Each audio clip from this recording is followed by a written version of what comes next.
안녕하세요. 생각과 상상이 구체적인 행동이 될 수 있도록 다양한 기획을 하고 있는 큐레이터 이대영입니다. 예술 역시 실천이 있어야 사람들의 마음을 움직일 수 있습니다. 2017년 베니스 비엔날레 한국관 전시를 환경 캠페인 모금 운동으로 발전시켰을 때 베니스 관계자는 지난 120년 역사 동안 다른 나라 국가 간에서 베니스의 생태 환경 문제에 모금 활동을 한 사례는 없었다. 한국인이 왜 이탈리아의 문제에 관심을 가지게 되었는지 물었습니다.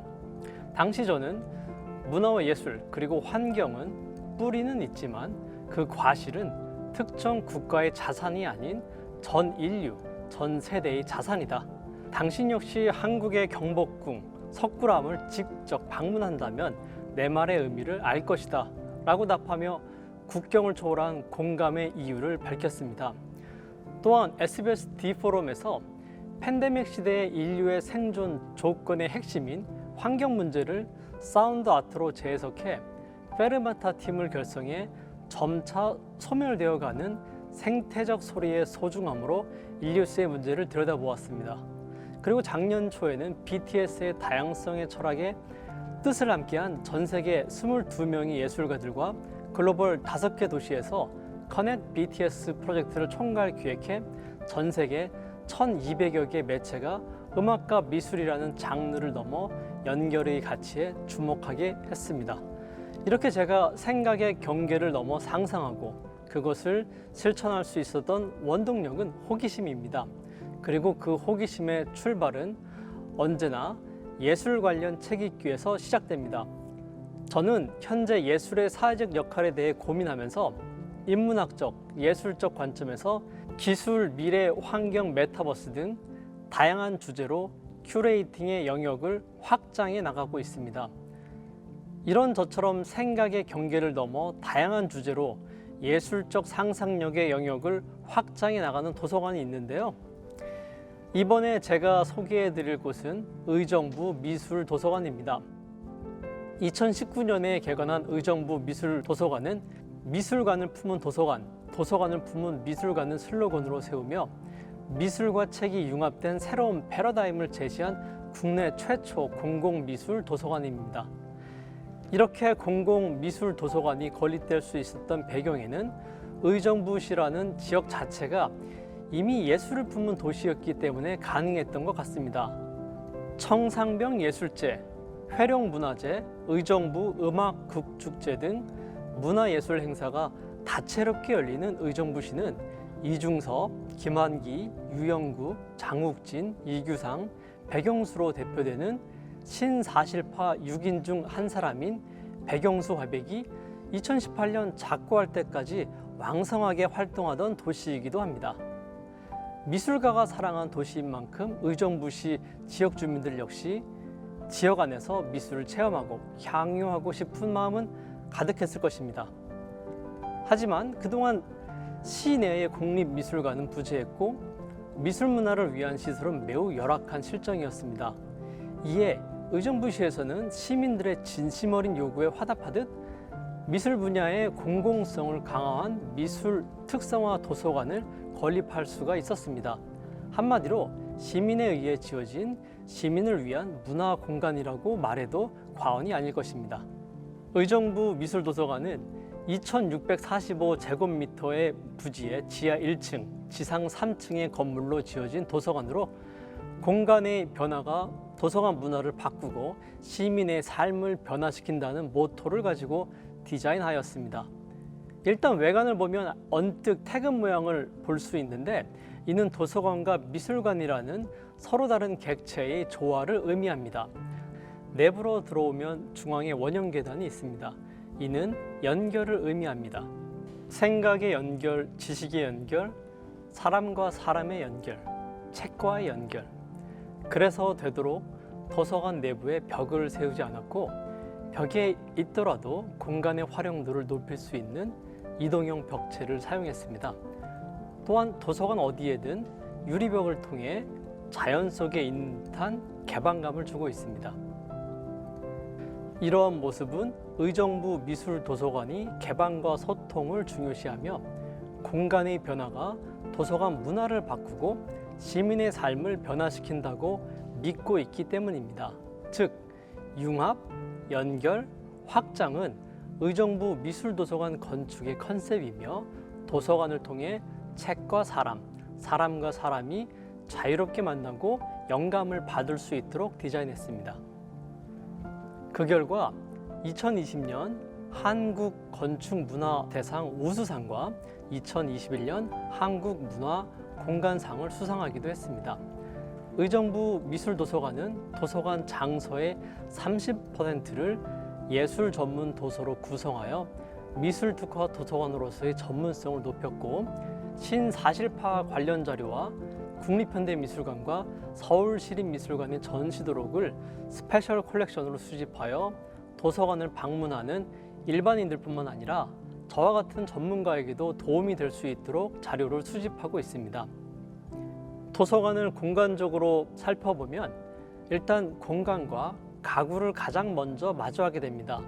기존의 도서관과는 다르게 가구의 배치는 획일화되지 않고 자유롭습니다. 그래서 지루하지 않고 다양한 상상을 유발하기도 합니다. 보통 영감은 거대하고 대단한 곳으로부터 오는 것이 아니라 사소하고 작은 곳에서부터 시작되기에 공간의 설계, 가구의 모양, 공간과 가구의 배치부터 사람들로 하여금 호기심이 들고 영감을 받을 수 있도록 디자인했습니다. 이제 도서관 내부를 한 층씩 살펴볼까요? 우선 대다수의 미술 자료가 있고 도서관을 이용할 수 있는 데스크가 있는 1층 아트그라운드가 있습니다. 특별한 점이 있다면 이곳에서는 의정부에서 작품 활동을 하신 백영수 화백을 중심으로 이중섭, 유영국, 장국진, 김환기 등 신사실파 자료가 전시되어 있습니다. 특히 백영수 화백 관련 서적, 아카이브 자료가 집중적으로 전시되어 있고 작품 세계를 조망한 영상 다큐멘터리도 상영하고 있으니 그의 작품 세계가 궁금한 관람객들에게는 분명 유익한 시간이 될 것이라고 생각됩니다. 이제 2층 제너럴 그라운드로 올라가 보면 이곳은 1층과는 달리 일반 공공 도서관의 역할을 하도록 하였는데, 어린이 자료존과 일반 자료존을 구분하지 않아 가족이 함께 와서 다 함께 책을 읽을 수 있는 열린 공간으로 조성했습니다. 마지막으로 3층은 멀티 그라운드로 열람과 체험, 창작과 교육, 커뮤니티 활동을 할 수 있는 공간입니다. 이곳에는 기증존이 있는데 미국 하와이의 호놀룰루 미술관에서 기증한 전시도록 등 국내에서 찾아보기 힘든 자료를 열람할 수 있습니다. 또한 이곳에선 특별히 신진 작가들을 위한 오픈 스튜디오, 큐레이터 지망생을 위한 청년 문화 예술 아카데미, 일반 시민들을 위한 도슨트 양성 프로그램 등이 있습니다. 오픈 스튜디오는 상하반기로 각각 2명씩 신진 작가를 선발하여 6개월간 무료로 개인 작업실을 빌려줍니다.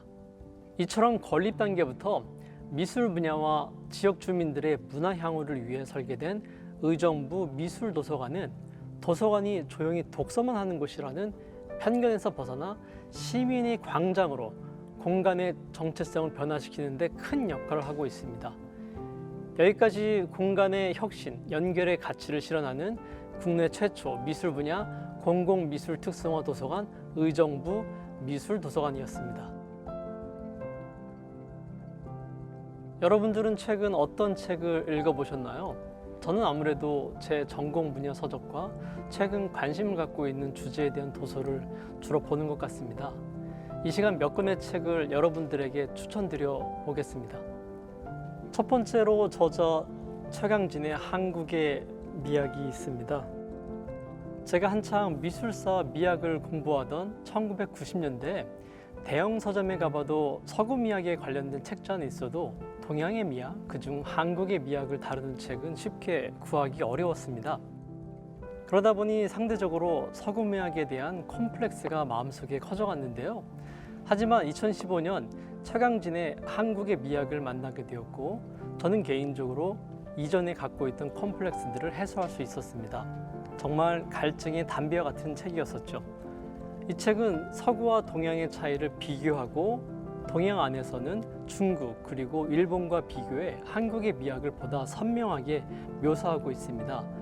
저자는 서양의 분화주의, 중국의 동화주의, 일본의 응축주의에 대비해 한국 미학의 특성을 접화주의로 규정하고 고대 신화와 종교, 철학을 넘나들며 한국 특유의 멋과 친명, 해악, 소박, 평온의 미의식을 다루고 있습니다.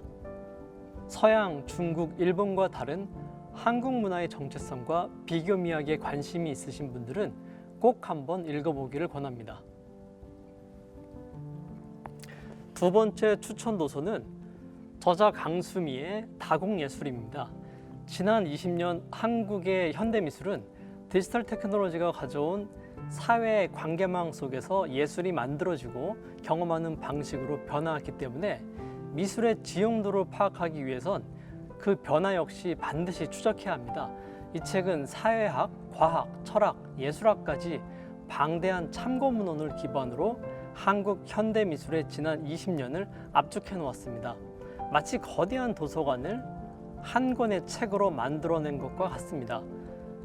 미술의 질적 차원을 액체, 구조적 차원을 다공의 플랫폼에 비유한 설명이 매우 탁월합니다.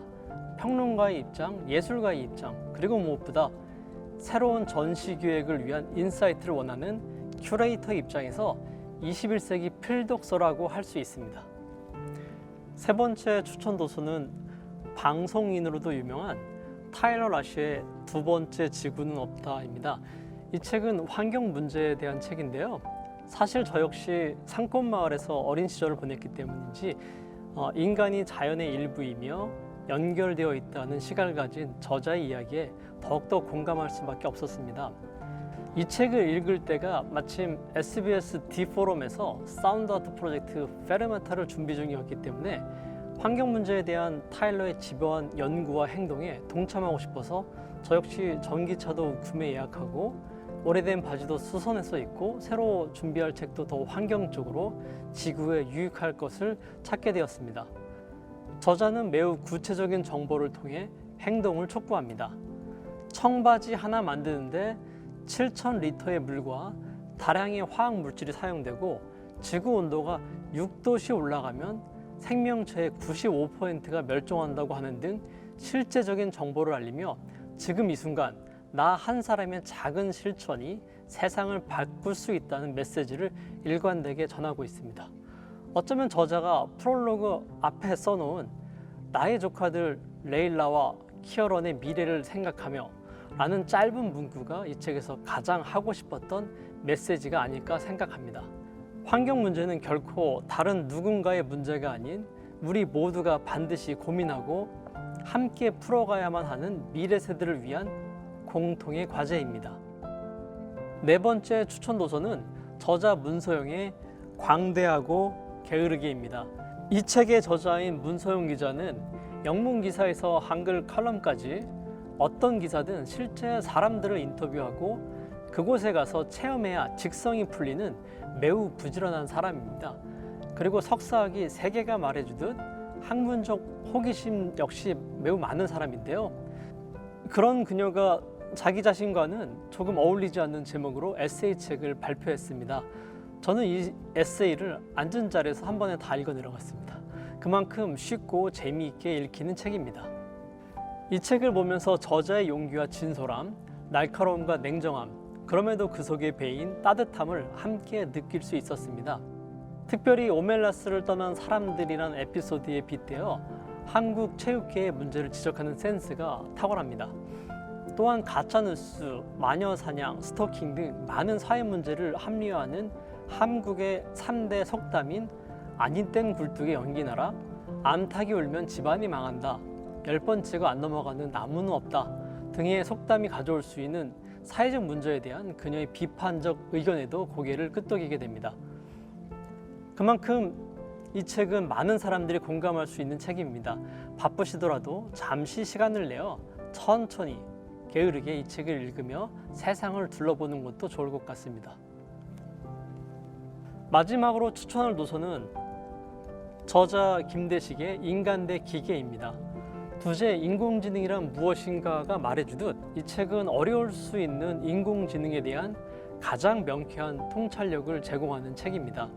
그리스 로마 신화에서부터 스타워즈까지, 전통 예술 철학에서 메타버스까지 다양한 분야에 대한 전문적인 칼럼을 쏟아내는 뇌과학자 김대식이 비교하는 인간과 기계 사이의 차이점과 특이점이 다양한 도판과 함께 이어집니다.